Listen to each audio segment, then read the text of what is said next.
You know, Helderberg Blue, he obviously ran third in this race last year from a very wide draw. He's got a favourable draw of 2 this year, and I think that will help him a bit more. You know, he's just off those top horses. He's not quite at their level, and Futura beat him quite comfortably last year, and probably no reason why he shouldn't beat him again this year. But he's doing really well. He's particularly well at the moment, and you know, perhaps we get lucky. I think he'll probably go and race up there.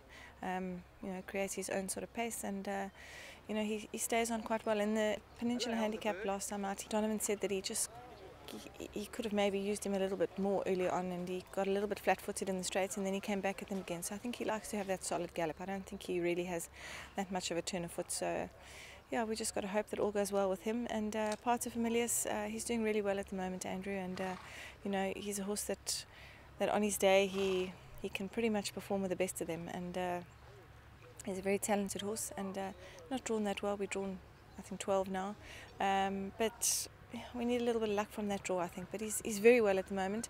2,000 meters, maybe a little bit of a question mark. I'm not 100% sure, but I'm fairly confident that he should see out the trip. You know, over a mile, and that he's got a great turn of foot, so that's probably where he's at his best. But he won the Premier's Trophy over the 1800 pretty well too. And yeah, I think he's just going to need a bit of luck. I think if he's anywhere in the firing line turning for home, he certainly is a horse that could be in the money. And then he went into the Summer Cup fitter, but not yet a fit horse. And you know, he won that on class as well. So I think there's a great deal more improvement to come from him now. He is, I'm looking at him now over the box door at Milnerton. He looks terrific. Lucinda's done a fantastic job keeping him going, you know, while we've been away. His work is very, very good. He worked from one end of the track to the other. He couldn't blow a candle out, and he's looking much tighter. So I think he's going to definitely improve a few lengths, which of course he'll, you know, on the face of it, he's going to need to. But I'm pretty certain he will do that. We came here to try the Met, you know, for him not to win the Queen's Plate. And he would have needed that run again.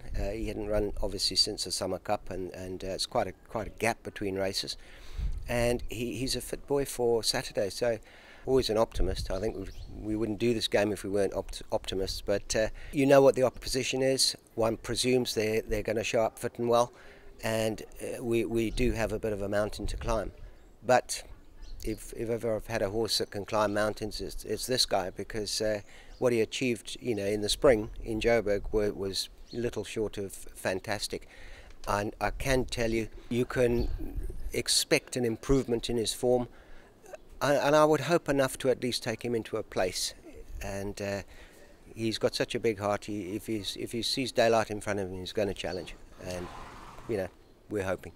Well, I'm still deciding because I've got quite a few options, but it's probably going to be something crochet and with some colour underneath. I love colour, but the crochet is a new thing. I'm just seeing crochet everywhere.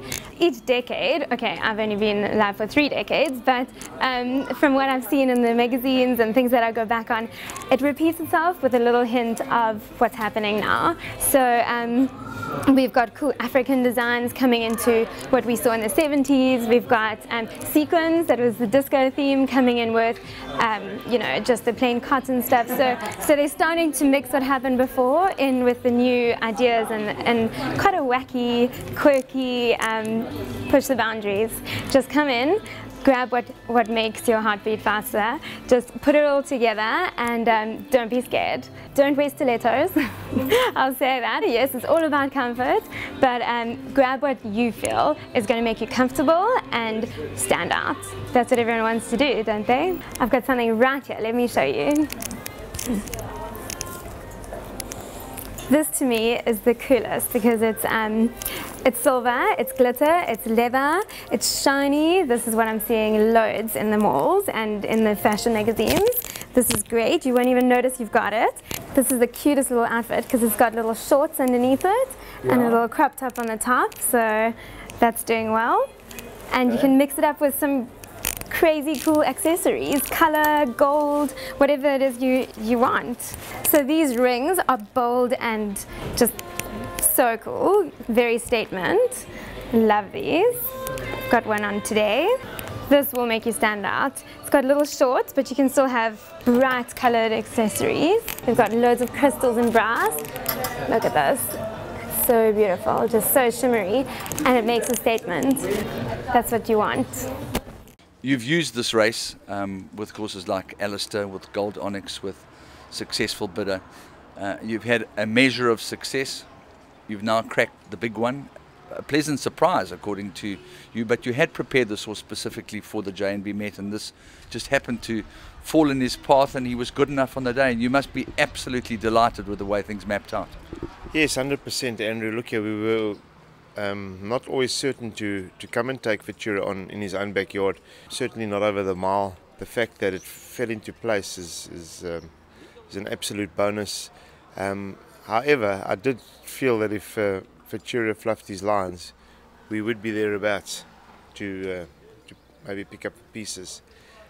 The reality is that you make your own luck, and that's what Anton Marcus is really all about, and having a fit enough horse to do the job. Yeah, I think maybe let's go along with their view. Just takes a bit of pressure off me, and perhaps they're right. I did read somewhere that the slow pace undid Ventura, yet it was 2 seconds faster than last year. So I am a little confused, but the bottom line is we've got to get through each day. You can't have any chinks going into a Group 1. We've had a smooth ride up to now, and hopefully things go right over the next few days. With his draw, with his prep, with everything so far, I am very happy. And you know, it's not an easy race to win. Things need to go right. And you know, I'm fortunate enough to have Anton on, and hopefully things fall in place. You know, I'm not really worried about the trip. It was more just about trying to get the best out of him, and I think we've done that since we've gelded him. The gelding taught him to settle as well. And you know, last time obviously he missed a break, and you know, for me he was one of the few horses running on in the Queen's Plate. So he's had a great prep.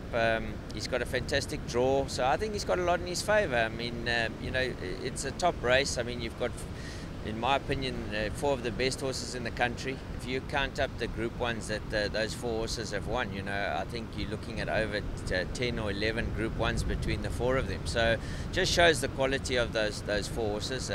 The filly Smart Call's done absolutely nothing wrong. I mean, she absolutely dawdled in last time out. So it'll be interesting to see how she'll go against the boys.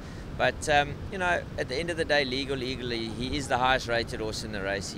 We've all got to give him half a kilo. So you know, everything points towards him, and I do think he's the horse to beat. But you never know. You know, racing, it's not an easy game, and at the end of the day, we all out trying. So may the best horse win.